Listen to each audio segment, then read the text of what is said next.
자, 기도 제목 한번 따라합니다. 내가 가진 것이 하나님의 것임을 알게 하시고 하나님을 올바로 알고 믿게 하소서.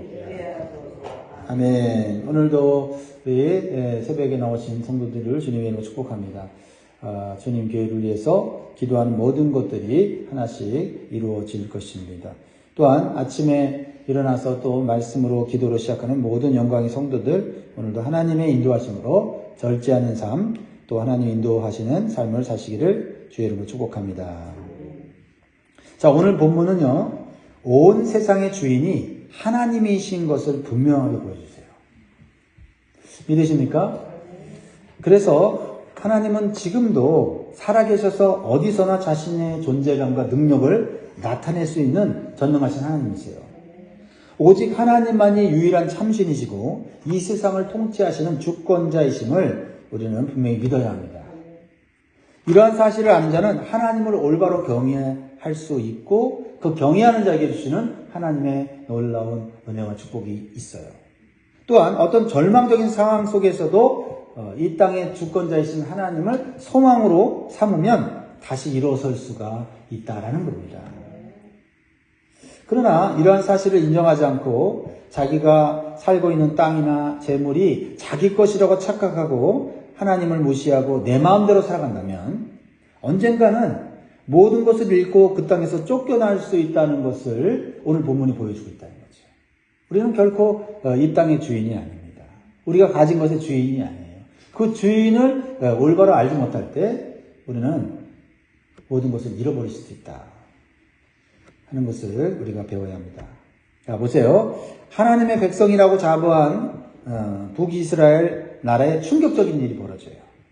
그것은 나라가 망합니다. 그리고 백성들이 아수르 나라의 포로로 잡혀가요. 그래서 하나님께서 약속으로 주신 가나안 땅을 잃어버립니다. 그 가나안 땅, 이스라엘 백성들 자기 땅이라고 생각했어요. 영원토록 자손들과 함께 누릴 땅이라고 생각했습니다. 그런데 나라를 잃어버리고 땅을 잃어버렸어요. 얼마나 충격적이겠습니까? 포로로 잡혀간 이스라엘 백성들은 자신들이 왜 가나안 땅을 잃어버렸는지를 오늘 말씀을 통해서 깨닫게 되는 거예요. 첫 번째로 우리에게 주시는 교훈을 마음에 새깁니다. 나라와 땅은 잃어버렸어도 하나님은 여전히 그 땅의 주인으로 살고 계시다는 거예요. 여기에 이스라엘 백성들은 회개해야 할 필요가 있었고 또한 소망을 가질 필요가 있다. 비록 나라와 땅을 잃어버렸지만은 그 땅의 주인은 여전히 하나님이시다. 아수르 왕은 북이스라엘을 정복하고 가나안 땅을 차지했습니다. 그리고 민족 혼합 정책을 펼쳤어요.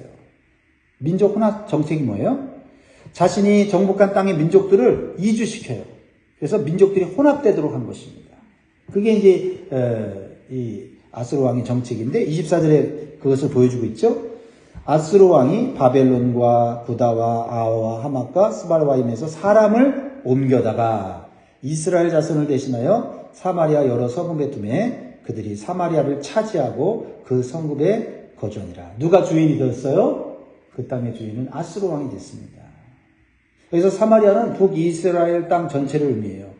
이제 사마리아에는요, 온갖 민족들이 다 이주해서 이스라엘 땅에 가득하게 되었습니다. 그리고 소수의 이스라엘 사람들만 남게 되었어요. 왜 아수르 왕은 이러한 민족 혼합 정책을 펼칩니까? 그것은 그가 정복한 민족들이 반역을 일으키지 못하도록 흩어버리는 거예요. 그리고는 혼합 정책을 통해서 민족의 정체성을 없애버리는 거죠. 그런데 어느 날 이상한 일이 벌어졌어요. 그것은 뜬금없이 사마리아 성읍에 맹수인 사자들이 나타나서 사람들을 죽였습니다. 이것은 평범한 일이 아니에요. 사자들은 웬만하지 않고서는 사람들이 있는 곳으로 오지 않습니다. 그런데 뜬금없이 사람들이 많이 모여 사는 사마리아 성읍에 사자들이 와서 몇 사람을 죽였다고 했어요. 사람들은 느꼈어요. 이건 평범한 일이 아닌 거예요. 25절에 뭐라고 나와 있습니까? 같이 있습니다. 시작. 그들이 처음으로 거기 거주할 때 여호와를 경외하지 아니하므로 여호와께서 사자들을 그들 가운데 보내심에 몇 사람을 죽인지라. 왜 이런 일이 벌어집니까? 이방 민족들은 자신들이 가나안 땅에서 살면서 자신들이 주인이 되는 줄 아는데 주인이 아니라는 것을 영적으로 깨닫게 된 거예요. 하나님이 그들의 착각을 깨우쳐 주시는 것입니다. 성읍에 사자들이 이 출몰한 것은 기이한 일이에요. 그래서 그들은 이것은 분명히 이 땅의 신이 우리를 징계한 것이라는 것을 깨닫게 돼요. 그래서 어떤 사람이 아수르 왕에게 보고를 합니다. 이런 현상은 이 땅의 신이 징계한 것이므로 이 땅의 신의 법을 배워서 그 신을 섬겨야 된다라고 보고를 해요. 놀라운 일이지 않습니까? 하나님은 어디서나 존재감을 나타나시고 능력을 나타나세요. 우리 주변에 일어나는 이상한 일들을, 재난들을 보면서 우리는 그 배후에 하나님이 계심을 알아야 돼요. 그리고 우리는 두려워해야 합니다. 내가 하는 행동에 대해서 우리는 두려워해야 되죠. 내 거다. 이런 생각을 가지면 안 돼요. 자, 26절 보세요. 그러므로 어떤 사람이 아수르 왕에게 말하여 이르되 왕께서 사마리아 여러 성읍에 옮겨 거주하게 하신 민족들이 그 땅 신의 법을 알지 못하므로 그들의 신이 사자들을 그들 가운데 보내매 그들을 죽였사오니 이는 그들이 그 땅 신의 법을 알지 못함이니이다 하니라. 여전히 가나안 땅의 이방 민족들이 막 섞여서 살고 있지만은 그 땅의 주인은 하나님이고 그 땅은 여전히 하나님 통치하고 계신 거예요. 여기에 이스라엘 백성들이 소망이 있죠. 비록 하나님께 범죄하여 쫓겨나서 이방 땅에서 고통스럽게 살고 있지만 하나님은 여전히 살아계시구나. 하나님께 돌아가면 우리는 다시 살 수도 있겠구나 하는 소망을 갖게 되는 거예요. 그렇습니다. 사랑하는 성도 여러분, 우리가 살고 있는 땅, 집, 모든 것이 내 것이 아닙니다. 내가 집 문서를 갖고 있다 할지라도 하나님께서 내놓으라 하시면 다 내놓아야 돼요. 더 나아가 이 땅에서 그만 살고 오라고 하면 다 내려놓고 가야 되는 게 우리 인생이에요. 그러므로 우리가 가진 것이 다 하나님께서 주신 것임을 깨닫고 감사하면서 하나님을 경외하면서 살아야 할 것입니다. 그리고 하나님께서 허락하신 날 동안에 우리에게 주신 것을 소중하게 관리하면서 또 하나님 뜻대로 나눠주면서 사용할 수 있어야 될 줄 믿습니다. 그러나 이스라엘 백성들은 그것을 깨닫지 못하고 하나님을 무시하고 우상 숭배와 제약을 범하는 삶을 살았기 때문에 결국은 나라를 잃고 땅을 잃고 모든 것을 잃고 포로로 고통스러운 삶을 살고 있게 되었다는 것이죠. 이제 가나안 땅을 정복한 아수르 왕은요, 하나님을 두려워하는 마음이 생겨요. 자기가 온 세상의 통치자라고 생각했는데 아닌 거예요. 그래서 한 가지 명령을 내립니다. 북이스라엘의 제사장이었던 한 사람을 포로 중에서 찾아내서 가나안 땅, 이스라엘 땅으로 가서 하나님 경외하는 법을 이 이방 민족에게 가르치라고 했어요. 하나님의 역사가, 주권이 놀랍지 않습니까? 자, 27절. 아수르 왕이 명령하여 이르되 너희는 그곳에서 사로잡아온 제사장 한 사람을 그곳으로 데려가되 그가 그곳에 가서 거주하며 그 땅 신의 법을 무리에게 가르치게 하라니. 28절. 이에 사마리아에서 사로잡혀간 제사장 중 한 사람이 와서 베델에 살며 백성에게 어떻게 여호와 경외할지를 가르쳤더라. 여러분, 우리가 이 땅 가운데 믿지 않는 사람들과 섞여 산다 할지라도 우리가 해야 될 사명이 뭔지 알죠? 우리는 하나님 경외하는 사람들 아닙니까? 그들이 하나님 경외하지 않아서 그들의 삶에 불행이 오고 비극이 와요. 그럴 때 우리가 하나님의 말씀과 하나님을 경외하는 법을 가르치는 자가 되어야 된다. 얼마나 중요한 사명입니까? 세상 사람들은 불길한 일이 생기면 우상 앞에 절하고 무당을 불러다가 푸닥거리를 하고 잘못된 방식으로 문제를 해결하지 않습니까? 우리는 알지 않습니까? 이거 하나님 앞에 우리가 범죄해서 이렇게 우리가 고통을 당하는구나. 알잖아요. 아는 사람들이 올바로 가르쳐야 된다는 것입니다. 누군가는 하나님을 경외하는 법을 가르쳐야 돼요. 그러기 위해서 우리가 먼저 하나님을 올바로 경외하는 법을 배워야 합니다.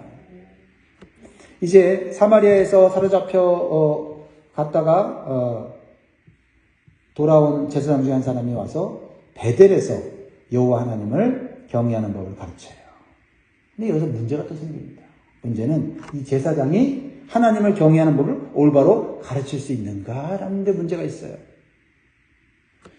여러분이 알다시피 제사장은 하나님의 율법을 따라서 레위 지파 중에서 선택받아 세워지는 사람이죠. 그런데 북이스라엘이 망한 이유가 뭐예요? 이유 중에 하나가 여로보암의 죄를 지은 거 아닙니까? 그렇죠? 초대왕 여로보암이 율법대로 제사장을 세우지 않고 일반 사람을 자기 마음대로 세웠어요. 그리고 하나님의 율법을 온전히 지키지 않고 비슷하게 바꾸어서 자기 마음대로 절기를 지켰다는 거예요. 자기 마음대로 직분자를 세우고 자기 뜻대로 하나님의 예배를 바꾼 거예요. 거기다가 가장 큰 죄는 뭐예요? 하나님을 금송아지 형상으로 만들어서 백성들을 섬기게 한 거예요. 즉 하나님을 믿긴 믿는데 하나님을 우상처럼 섬기게 만들었다라는 거예요. 그렇다면 이 이스라엘 중에 데리고 온 제사장이 과연 하나님을 올바로 제대로 가르쳤을까요?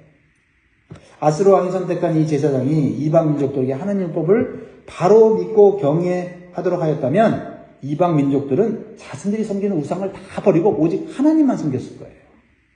왜냐하면 하나님 율법을 보면 하나님만이 참 유일한 신이라고 분명히 말씀하고 있기 때문이에요. 신명기 6장 4절에서 5절을 보면 이스라엘아 들으라 우리 하나님 여호와는 오직 유일한 하나님 여호와이시니 너는 마음을 다하고 뜻을 다하고 힘을 다하여 내 하나님 여호와를 사랑하라고 했어요. 이걸 가르쳤을까요? 가르쳤어야 되죠. 그리고 10계명 제1계명 뭐라고 되어 있어요? 신명기 5장 6절 7절에 보면 나는 너를 애굽 땅 종되었던 집에서 인도해낸 내 하나님 여호와라 나 외에는 다른 신들을 내게 두지 말지니라. 그런데 하나님의 율법을 배우고 하나님을 섬기는 모습이 지금 어떻게 나타나고 있어요? 율법을 배웠는데 어떻게 나타나고 있어요? 29절 읽어보겠습니다.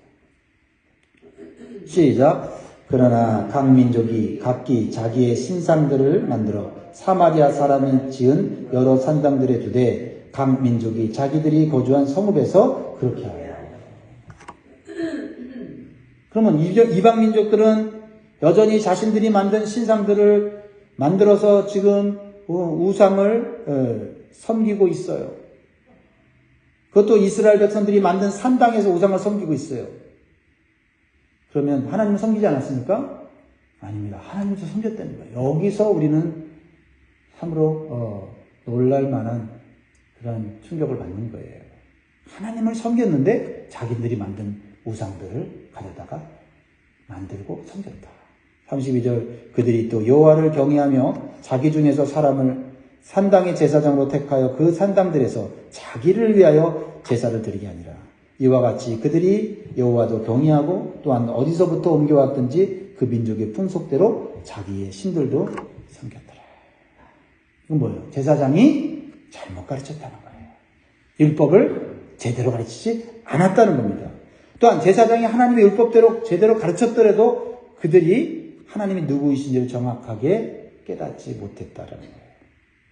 그 당시 이방 민족들의 사고에는 각 나라와 땅에는 신들이 있다고 믿었어요. 그래서 다른 곳으로 이주해서 살게 되면 자기 신도 믿지만 그 땅의 신도 믿어야 된다는 생각을 갖고 있었습니다. 그래야만 복도 받고 화를 당하지 않는다고 생각했어요. 여러분, 우상을 믿는 사람들의 특징이 뭔지 아십니까? 복을 준다고 하면 어떤 우상들이 다 믿는 거예요. 그래서 하나님 믿는 거예요. 하나님 믿는다고 해서 그 사람이 우상 숭배자가 아니라고 우리는 단정 지었습니다. 하나님 믿는 이유가 내가 믿는 우상 신이 있지만 하나님도 믿어야 되고 하나님 안 믿으면 혹시 화를 당할까 봐 믿는 사람들이 있다는 거예요. 이런 신앙을 가진 사람들이 오늘날 많아지고 있다는 거예요. 그런 종교 통합을 이루려고 하는 악한 자들이 있다는 거예요. 혼합주의 정책, 혼합주의 신앙을 만들어요. 오늘날 시대가 그렇습니다. 하나님을 믿되 하나님을 우상 취급하는 거죠. 32절 보세요. 이방 민족들이 하나님을 경외한 이유가 무엇입니까? 근데 이방 민족들만 그렇습니까? 우리들도 그러고 있다는 걸 깨달아야 돼요. 32절 보세요. 그들이 또 여호와를 경외하여 자기 중에서 사람을 산당의 제사장으로 택하여 그 산당들에서 자기를 위하여 제사를 드리게 하니라. 누구를 위해 제사를 드립니까? 우리는 예배를 누구를 위해서 드립니까? 봉사를 누구를 위해서 합니까? 분명해야 됩니다. 그런데 우리는 예배를 드리고 봉사를 하다 보면 나를 위해서 할 때가 있다는 거죠. 자기중심적인 신앙을 버려야 돼요. 자기에게 유익이 되는 것에 집중하면요, 우리의 순수한 신앙이 변질되는 거예요.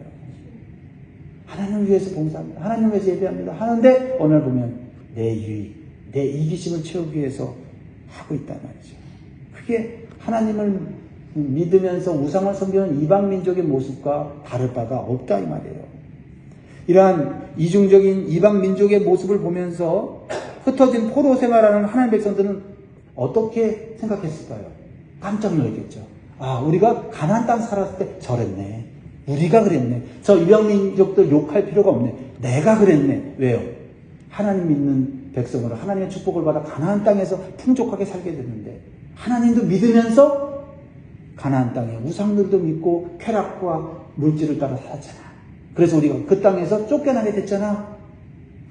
이방민족들이나 우리나 똑같네. 여러분 이거 깨닫지 못하면 우리는 세상 사람들과 똑같은 사람이 되는 거예요. 그들은 하나님을 안 믿고 우상을 쫓지만 우리는 하나님을 믿으면서도 또 이제 다른 세상의 것들을 쫓아간다면 그들과 다를 바가 없다 이 말이죠. 그들은 이방 땅 포로로 잡혀 있으면서 예전에 하나님께 주신 말씀을 기억하고 다시 회개하고 청정해야 될 필요가 있었다라는 겁니다. 하나님 분명히 말씀하셨어요. 신명기 4장 25절에 보면 네가 그 땅에서 아들을 낳고 손자를 얻으며 오래 살 때 만일 스스로 부패하여 무슨 형상의 우상이든지 조각하여 내 하나님 여호와 앞에 악을 행함으로 그의 노를 일으키며. 그러면 하나님께서 27절에 신명기 4장 27절에 여호와께서 너희를 여러 민족 중에 흩으실 것이요 여호와께서 너희를 쫓아보내실 그 여러 민족 중에 너희의 남은 수가 많지 못할 것이며. 지금 너희가 축복받아서 자녀손을 낳고 살지만 그 너네 거 아니다. 네 거 아니다. 하나님 건데 그것을 망각하고 너희를 위해 네 자신을 위해서 또 네가 주인인 것처럼 살면 네가 주인이 아니라는 것을 깨닫게 될 거다. 그러나 신명기 4장 29절에 그러나 네가 거기서 내 하나님 여호와를 찾게 되리니 만일 마음을 다하고 뜻을 다하여 그를 찾으면 만나리라.